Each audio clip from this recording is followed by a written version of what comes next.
Hello, hello, hello, and welcome to Rockin the Love. I am Robyn Rice Olmsted, and I am married to this man here.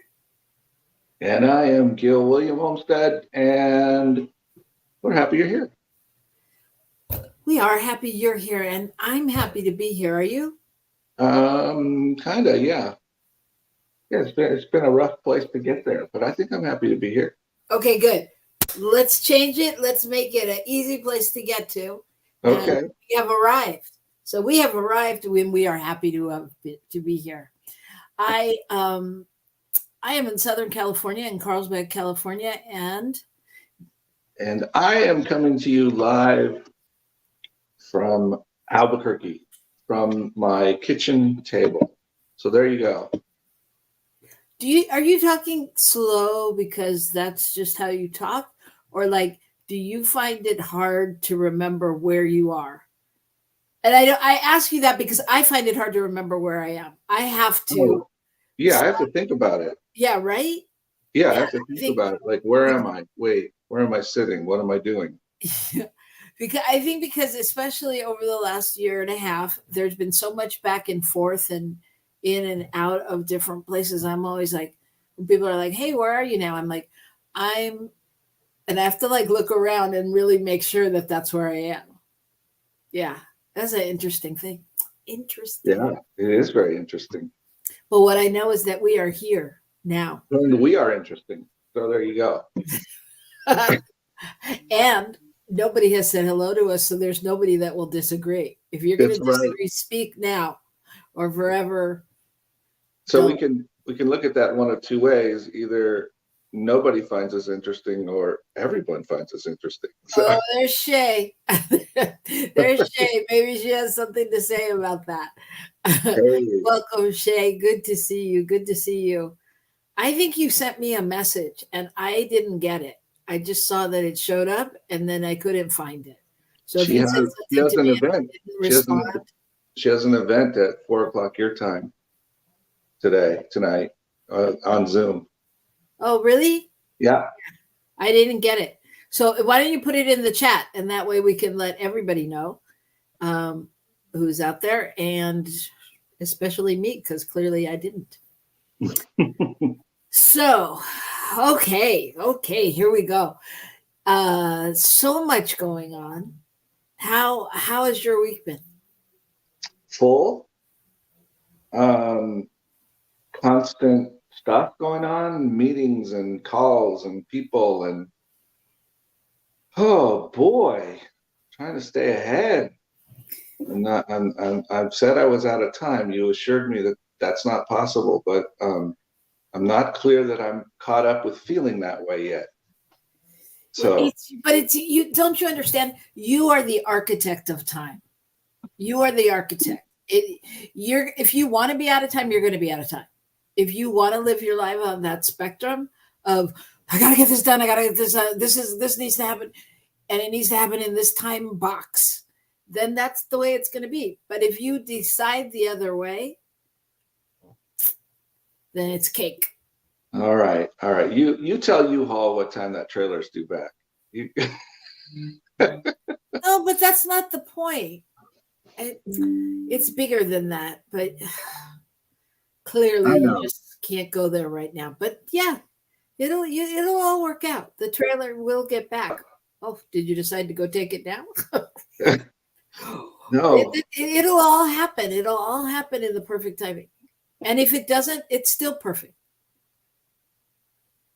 You know, that's true. Even if if it's you not spend the close. next $15 to keep it another day, or because you were 3 hours late, it's still perfect. Ooh, So it's a there you have it, concept. folks. There is a concept. Married couple concept. However, if we were having this conversation in private, he'd be disagreeing a lot more. I think. Well, we're not. We're having it in public. So you've had a busy week. Yeah, it's been busy. And actually, speaking of U-Haul trailer, I picked up a dining room table, really nice dining room table that someone offered to us for free, and I'm excited about it. I gotta I gotta fix one of the chairs and tighten them up, but other than that, everything's in great shape. So it's kind of exciting. We're gonna have a real dining room table. Okay. Woohoo! All right. And a real dining room. And yeah, All right. There's Shay's information. That looks amazing. Very cool. My week has been great. It's been really great. We are doing the 21-day cleanse by Debbie Ford as a class at Gil Center, and it's been great. And it's week 2, and I'm on day 2, and I feel good about that. I feel great about that, and just everything going on. I've gone back and had them go in and finish my root canal. So in my world, that counts as 2 root canals, even though it's the same tooth. yeah, And that was a lot. that was a lot. And I did the weird part was I didn't know. I'm driving thinking they're gonna check it and take an x-ray, and I'm only gonna be there for a minute. And Gil's like, I think he said something about going back in next week. I'm like, really? I didn't hear that. Go figure. Right along with time. We don't hear what we don't need to hear. And I didn't need to hear it. I got there and it was fine. It was all good. And yet still it was another root canal. But that was good. And I feel super clear. And I'm doing another challenge with our mentors. And, I just feel it so doesn't have anything to do with what I'm doing. It has to do with how I'm doing it. Oh, okay. And that feels really good. It just feels like a really great sense of self. Do you want to say anything about how you're doing it that might be different, or whatever, that kind of some key aspect of that? I can. You can just ask a question. You don't have to ask me if I want to. I'll tell you if I don't. Yeah, I just think that I'm committed to doing it, to really doing it full out. And even though I've said that before, I don't ever think it's always full out. I think I miss a chapter in the reading, or I don't have time to do it, and I also decided that time is not a factor. So it really doesn't matter to me in the one group if I get the tickets for doing the thing and win the prizes and da da da da. What matters to me is that I do what I need to do to get what I need to get done. So it's just I don't know, a more empowering, More self-empowered. more self-empowered. Yeah. Yeah, you don't have to get the even that idea of getting the tickets, the outward reward. Well, yeah, and why I'm doing this, right. But that I like to win. Yeah. So there's a separate thing happening there, right? I mean, like, it's letting go of that piece and knowing that this is how I'm going to win. That it has nothing to do with the other. So not nothing. I don't mean that in a bad way. I just mean, for me, that's just where I'm at, because I think it's great. So it's been a great week. So people know, yes, Robyn really likes to win, and one of her favorite places to win is at the airport when planes have overbooked. And I have to say that I was getting on one of the planes coming back here. I think it was the first one. And I realized that people were just going up to the desk and talking to them, and I hadn't heard any kind of an announcement. But I heard them say, well, if, and it took me a minute to figure it out. And then they called the people back and said, oh, thank you for volunteering, but we don't need to use you, or whatever. And so then I felt like, okay, it's okay that I missed the announcement. It's true. I do like to give up my seat and get airline benefits because I like to travel. It's true. I do. I like to win. I like to play, but that's because I like to play. I like to play in Vegas. I like to win. I like sports. I like to win. You like cards? It's true. I like Family all game. those things. Yep. So that is the week. So and I think that's actually good news. So let's go to the good news. Okay. All right. So Okay. as you know, our good news segment is really just to talk about what's good in the world and what's going on that isn't out there on the news all the time, and focus on that for a while. We could only put our attention on that, how the world might be a different place. Indeed. So what do you Indeed. got? Well, now you often chastise me for going to Taco Bell, but I just want you to know that my good news story comes right out of Taco Bell. So this is very exciting. Apparently, um, someone drove up to the drive-through in Philadelphia at a Taco Bell, and all of a sudden, the people inside heard this woman screaming, "Help!" And the woman looked out and looked in the car and saw that she had a baby who was turning blue Oh my and gosh. wasn't breathing. And it was a manager, and she said, "Hand me the baby." And the woman did, and she did CPR. And meanwhile, they called paramedics, and the paramedics got there pretty quickly. But they said she was the reason the baby was okay. Oh my gosh. Like what, hand her the baby through like the pass out Like window? through the window, I think, is the way it sounded. It was like, "Here you go," because she couldn't reach into the car or anything, and Right. you have to run around or whatever.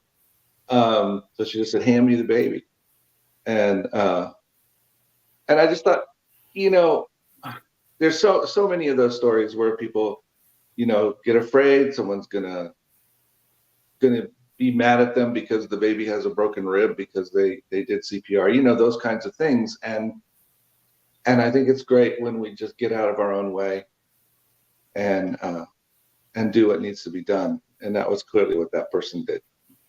So I thought that was pretty good news. I mean, it's just a personal interest story, kind of cool. Yeah, that is cool. That's very cool. Um, Interesting. Okay, my good news story. Actually, I think it kind of has, for me, it had to do a lot with our show topic today, which is follow your heart's desire. Desire. Heart's desire. And this is a story about Allison Felix, who you may or may not know, but she is an athlete. She's an amazing track and field star. She's been in several Olympics, and she has won 11 medals now, 7 gold, 3 silver, 1 bronze. She passed Carl Lewis in the for the most track and field medals. So she's won the most medals in American history. And I guess it was in 2019 she was pregnant, and her sponsor was Nike, and Nike was prepared to cut the terms of her endorsements by as much as 70% because she was pregnant. Oh And my God. I know. And they told her, know your place and just run. Oh my. So she had her baby. She actually had an emergency C-section because she had a complication with her pregnancy, and then and the baby had to live in NICU for like a month, and 2 years later, she qualified for her 5th Olympics with her daughter watching in Mhm. in the in the in the 2020 Olympics in Japan, and Felix dropped Nike, and she created her own brand of running shoes called Sayish, and every time I look at that name, it's spelled Saysh. So I'm thinking there's a space in between them.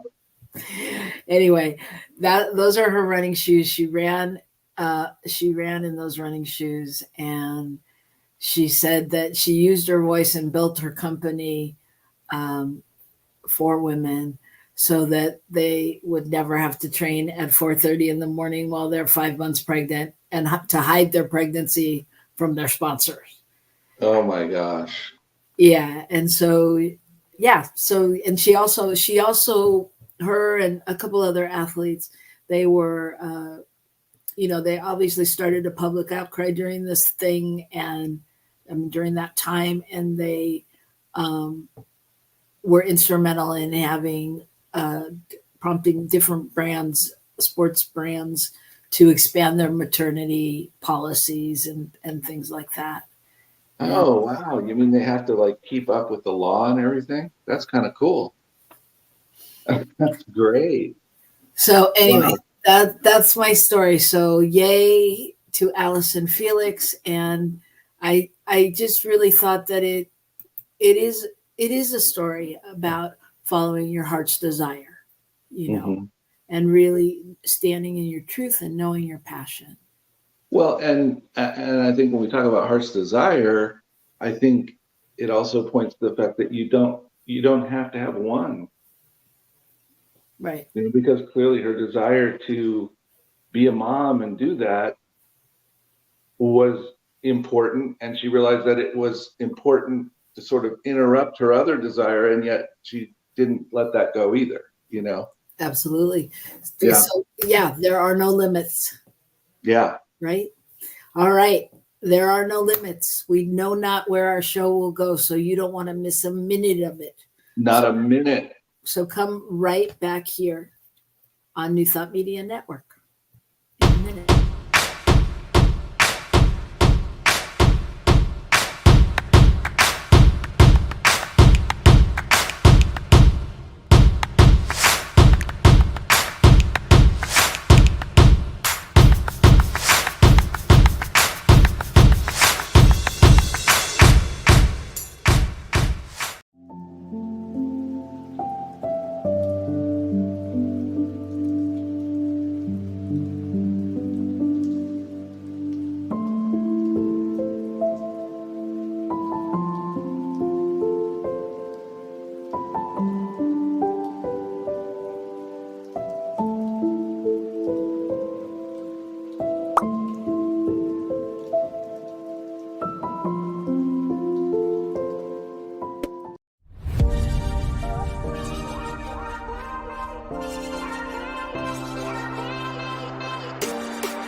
Please help us say thank you to our organizational sponsors, including the Hefferland Foundation, Affiliated New Thought Network, International New Thought Alliance, Science of Mind Archives and Library Foundation, Center for Spiritual Living Denver, Center for Spiritual Living Midtown, New Thought Philadelphia, Planned Happiness Institute, Summit Center for Spiritual Living, One Heart Retreats, Center for Spiritual Living on the Lake, Unity Kitchener, Unity Spiritual Center Ottawa, Om Center for Spiritual Living, Satya Center, Begin Within Ministries, Center for Spiritual Living North Jersey, Unity of Savannah, and the Center for Spiritual Living Seattle,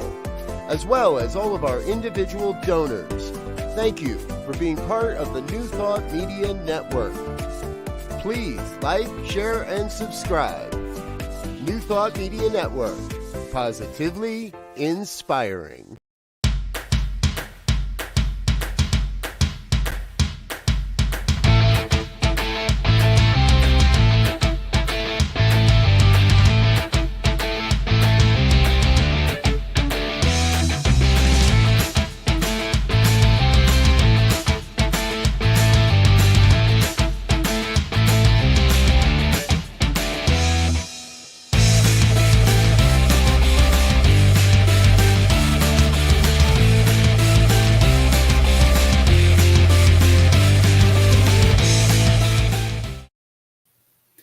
Hello, hello, hello. We are back and we are ready to rock the love with you.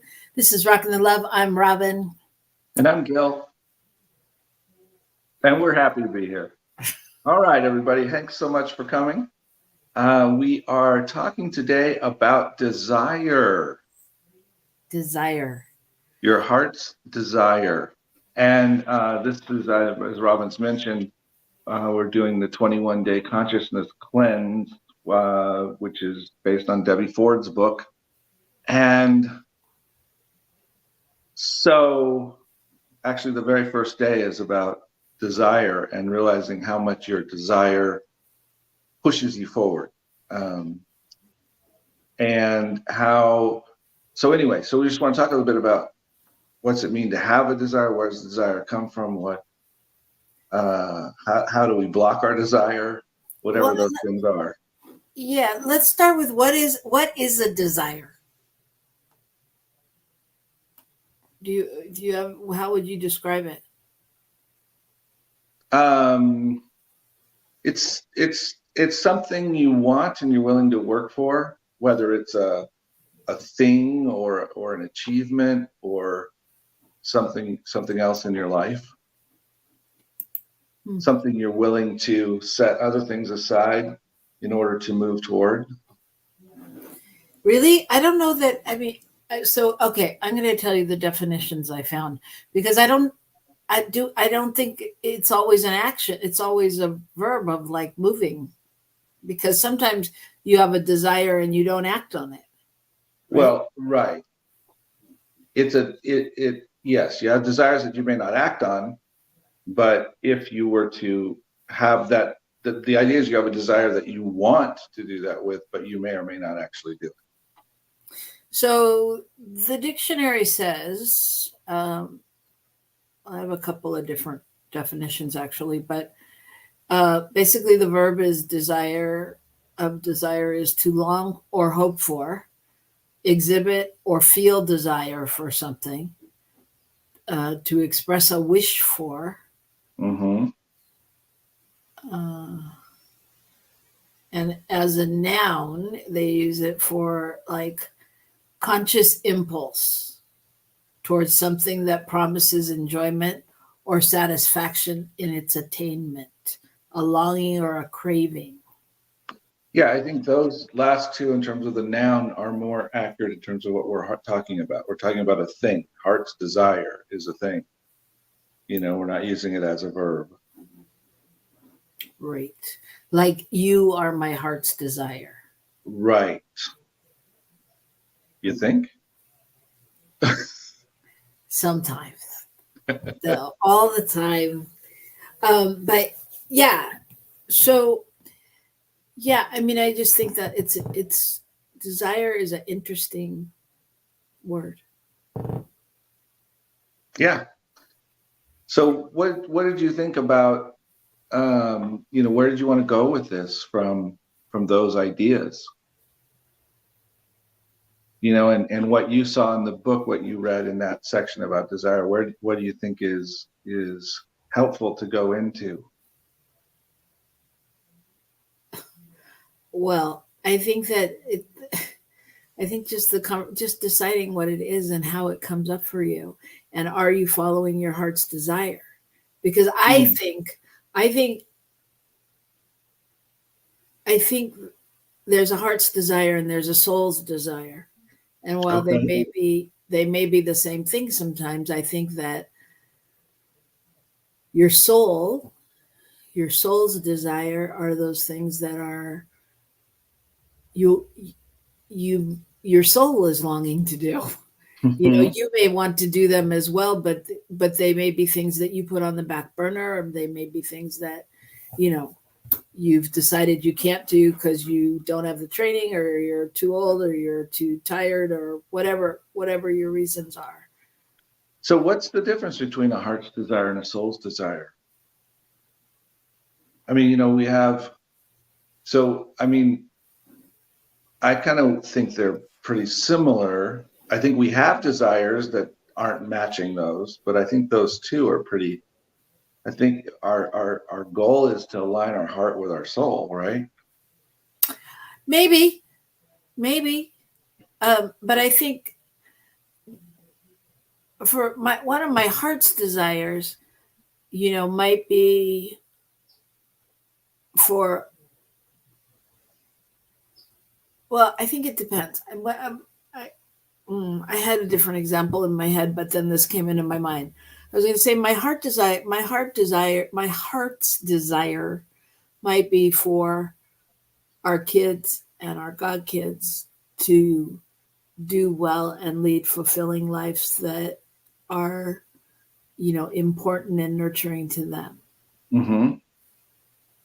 Whereas my soul's desire, I think of as, not that it's not in combination with my heart, but I think of it more as I have a calling to inspire lives. I have a calling to create, certain things in my life or something like that. And sometimes I think it's, sort of like what she talks about in the book. It's like, what is it that you want to focus on?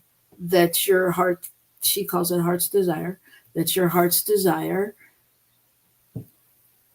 That you like, she doesn't say this, but I'm saying this, that like you can't live without accomplishing kind of thing. Mm-hmm. That's the feeling tone of it. Mm-hmm. And so, I think that for me, that goes more into things I want to do here and now. Like if it's, whatever it is, write a book or, So is that some of those things that we don't,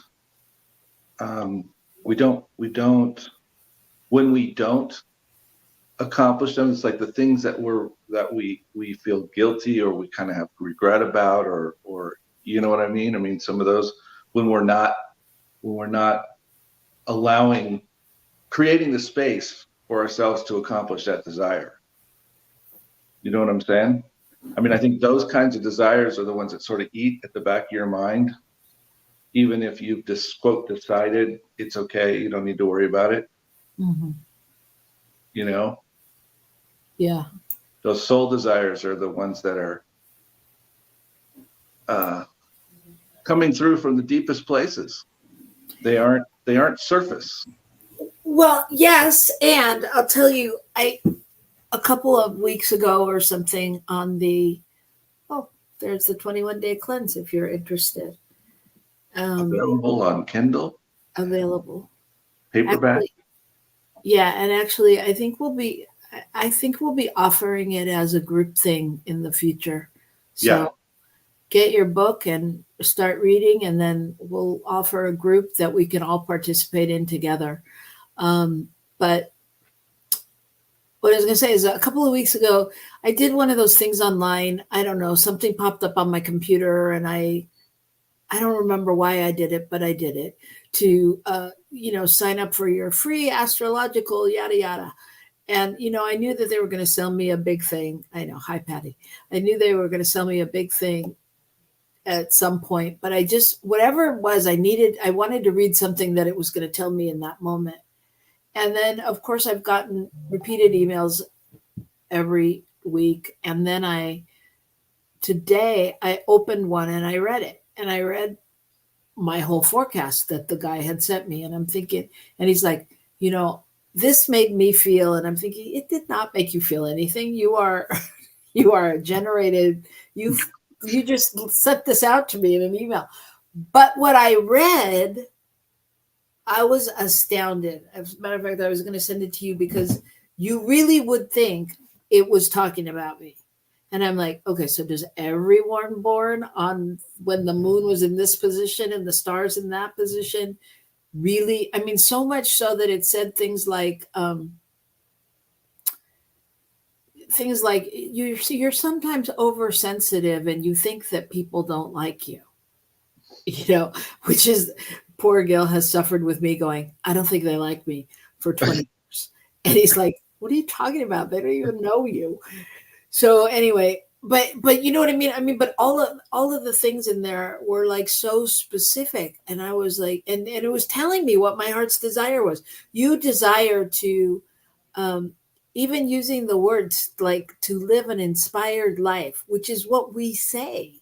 Yeah, true. You desire to live an inspired life and to inspire others to live it to their greatest potential and da da da da. And I'm like, well, if all of these people born on my day are really like this, then why isn't the world a different place?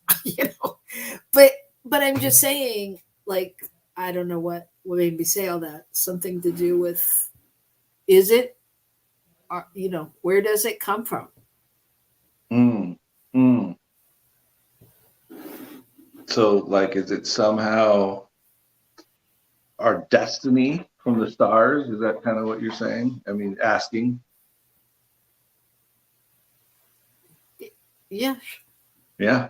Interesting thought. So I've seen the comments going up and down. I know that Shay is saying this is exactly the kind of thing that she can help with in her sessions, blockages and subconscious blockings, action that fulfill our desires. And that's really, the basis of this conversation is really what we want to talk about is moving through some of that and uncovering that, the road to get back to our desires. Because I really think that in the beginning, when we got here, we knew when we were playing out in the world or, kids, and we were like, I'm going to be a football star. I'm going to be this, or I'm going to be that. There was still that element of what that meant, whether it was about being a football star or not. I mean, it may have been about connection. It may have whatever. So, but I think it's been there all along.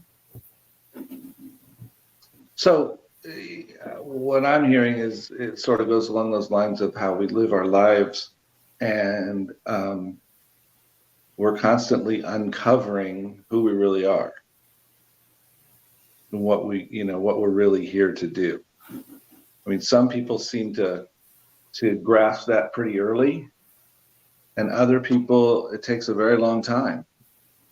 And I think some people achieve and do things that they desire, but they're not their soul's desire. They're not their heart's desire. It's just a desire to look good in the world or be on the same level as Johnny who lives next door, that kind of thing. And then later on, they start uncovering their true self, and they start asking questions about, well, is that really what I wanted? Is this, I don't want to do this. I don't want to be this. I don't, And some of us never get to any of those questions. We just sort of lumber through. And I think it's sort of a sad thing when we don't really get in touch with our inner desires at all. Yeah. There. I was reading some information, and I was reading about this book that a psychiatrist named Kurt Thompson wrote, called I don't know, The Soul of Desire. And what he suggests is that underneath all of our longings is the desire to be known. Mm-hmm. And what's more, that this fundamental yearning manifests itself in our deep need to make things of beauty, revealing who we are to others. Desire and beauty go hand in hand. Desire and beauty, and I think it goes with the people talk about legacy. They talk about what's going to be left when I'm gone. I think, pieces of art, things like that are definitely some of those things that are that transcend our lifetime. Right, but that's really having designed something of beauty to be behind. Yeah, and so go ahead. No, I just said it's interesting though that the way he talks about that sounds really. It feels kind of accurate. To me, I feel that that makes sense. Right. And so, but what he then goes on to say is that both the craving to be known and the ability to create beauty are marred by trauma and shame and you know what all those stories we carry around with us, um, and our imagination of what God has for us, you know, that kind of all of those things that that jump glom onto us throughout the years, right? Well, I was going to say, and from the trauma, et cetera, the fears and the beliefs that we've adopted, that say that we don't want to let ourselves be known, right? We don't really want to be known that much. Mm-hmm. I mean, at least in terms of the choices we make choices to not be seen, or to hide, or to be seen in ways that aren't really who we are. Right. I think Right. that's really interesting. Yeah. John says beauty has a high vibration. Hi, John. Welcome. And I see Myrna out there. Good to see you. And Myrna Lopez Trevithick, you are on our hit list. We need to talk to you. So run. We have Anyway. a desire to speak with you. Yeah. No, but I think it's so important. So what happens? Because I think that's what happens, right? And we see people all the time that have lost that passion, that desire, you know? So how do we reignite that? I think you also get to a certain stage in life, and it may be an age and it may not.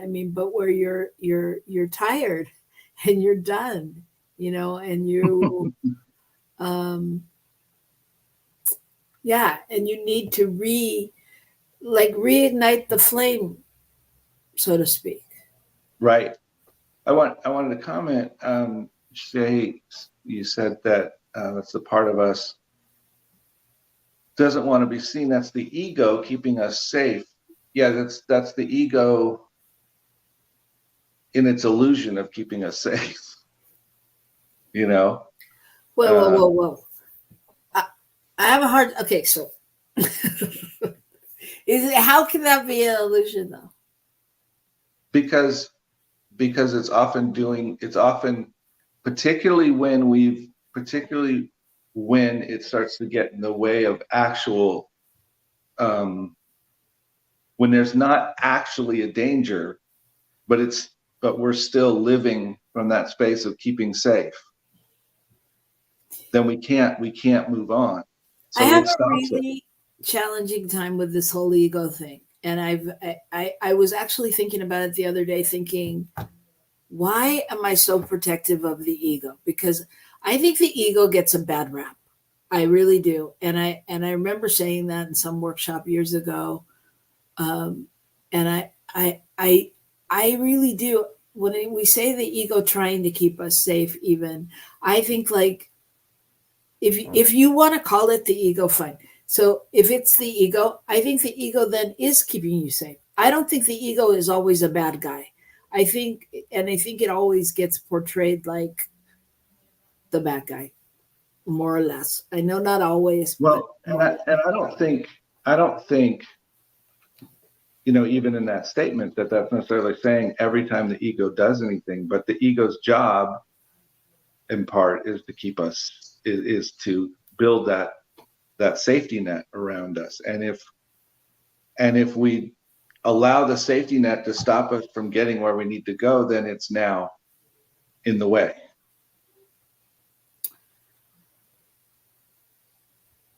What's in the way? The ego? No, the ego or the safety net. If the safety net stops us from getting where we need to go, it's no longer safety, it's just in the way. Yeah, I don't want to go too far off on this. Yeah, okay.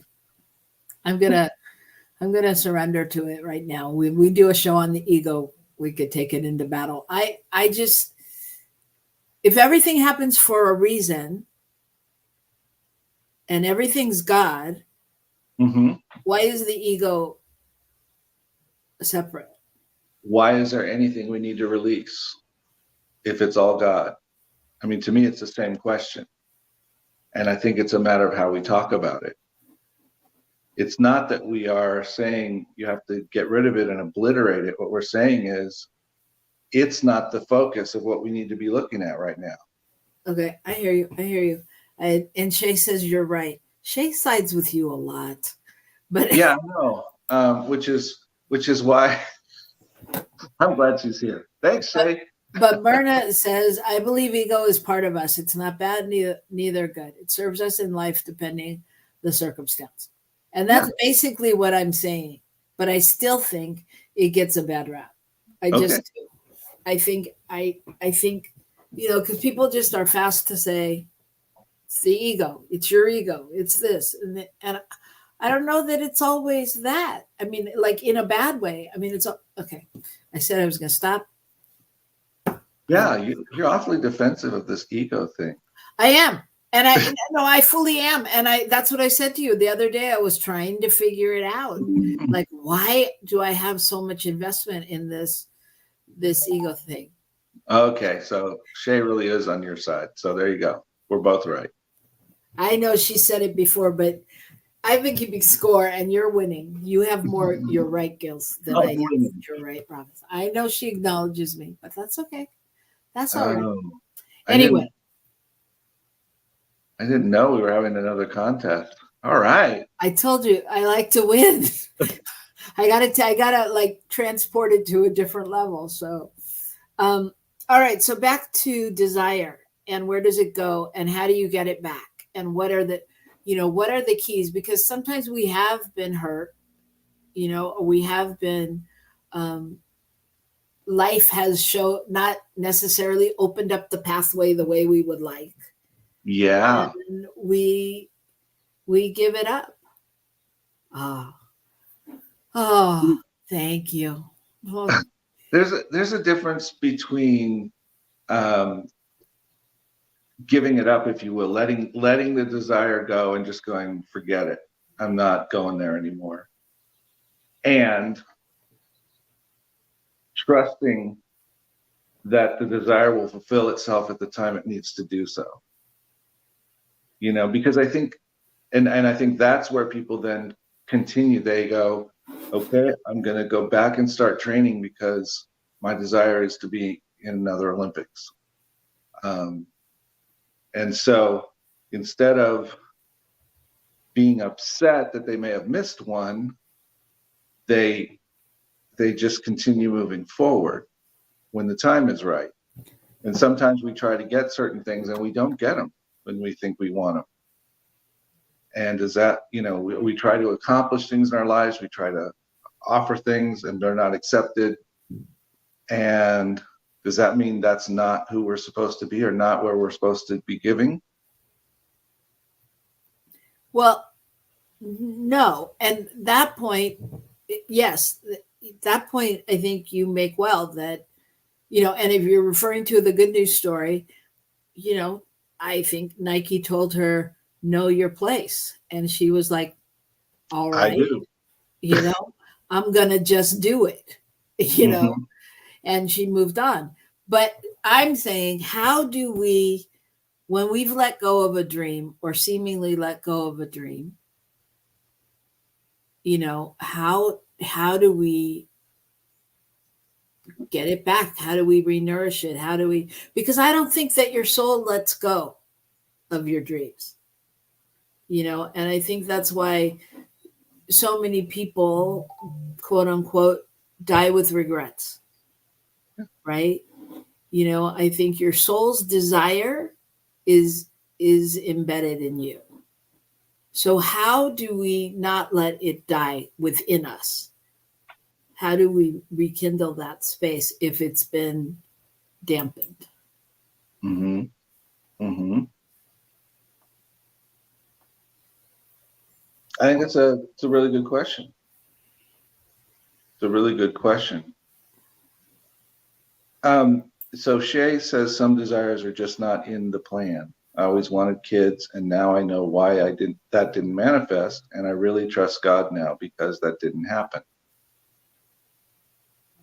I wonder, this is where I think the desires thing starts to get a little muddy, because sometimes I wonder, Shay, with something like that, was the soul's desire really to have children, or was the soul's desire something underneath that, something behind that, which, and I'm just using you as an example. It's not, I'm not trying to tell you about your life, but just I wonder if, I think that happens to us. We think this is the desire, this is what we want, but it's not really the soul's desire.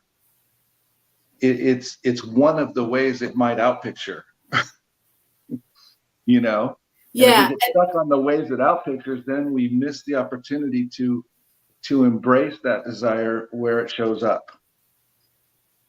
Yeah, and I just want to speak to that too, because I was thinking that when we had to write out a list of our desires and things in it, and I was thinking, yeah, one of my desires was to have kids too, and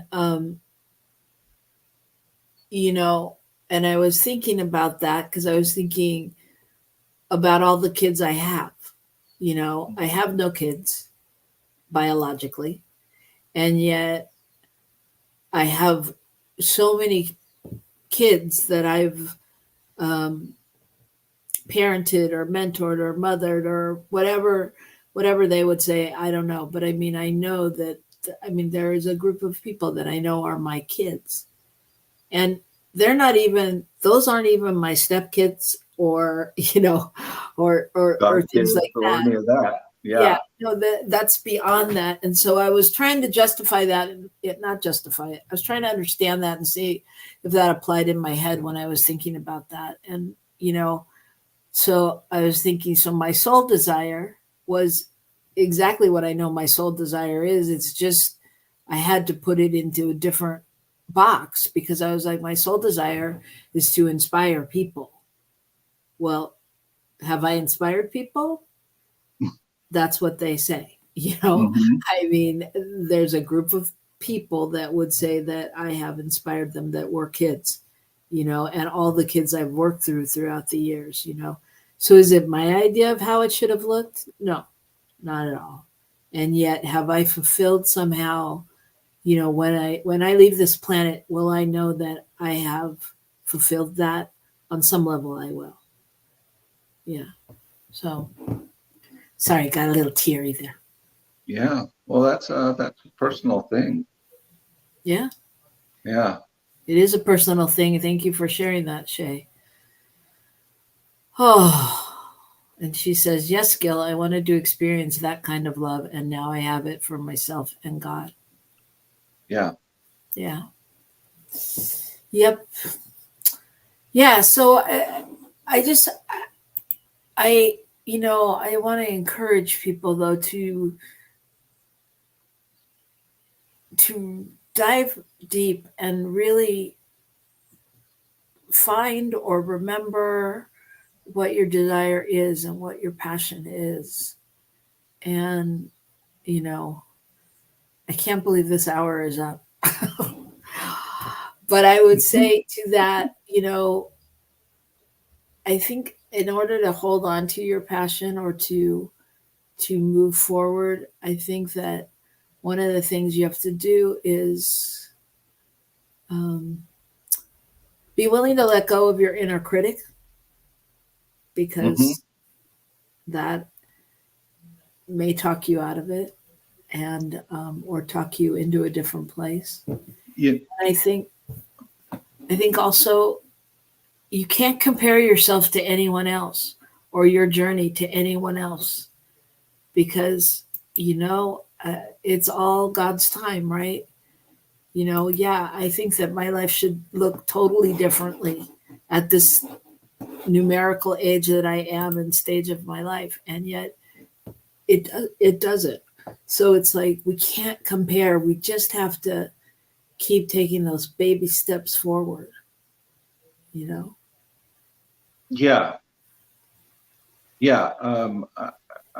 I was just talking with someone, and they said that they talked about their